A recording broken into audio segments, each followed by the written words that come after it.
Quthbullapur MLA Vivek, నీ ఎక్కువైపోతున్నాయి నీ మాటలు. ఐటీ ఈడీ దాడులు చేస్తే బండి సంజయ్ గారికి, ఎంపీ అరవింద్ గారికి, మంత్రి కిషన్ రెడ్డి గారికి వాళ్ళకేం సంబంధం బాబు? నువ్వు వాళ్ళని పట్టుకొని వల్గర్గా మాట్లాడుతున్న బిడ్డ.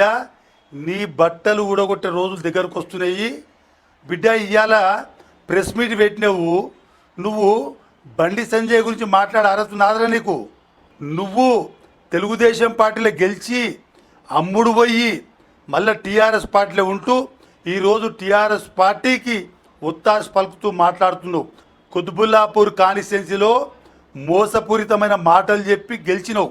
ప్రజలకు చెప్పిన వాగ్దానాలు పనిచేసే విధంగా పని చేసుకో. ముందు మొన్న 3 రోజులు జరిగిన సెషన్లో రాష్ట్రానికి వచ్చే నిధుల గురించి మాట్లాడలే అని చెప్పి అన్నో బిడ్డ. నువ్వు నీకేం తెలుసురా బాబు? అక్కడ మేమేం మాట్లాడినాము, రాష్ట్రం గురించి ఏం మాట్లాడినాం మీకేం తెలుసు? నువ్వు అవాకులు చెవాకులు పేలితే బిడ్డ నీ గుడ్డలు తీసి కొడతారు కుత్బుల్లాపూర్లో అని చెప్పి నేను హెచ్చరిస్తా ఉన్నా.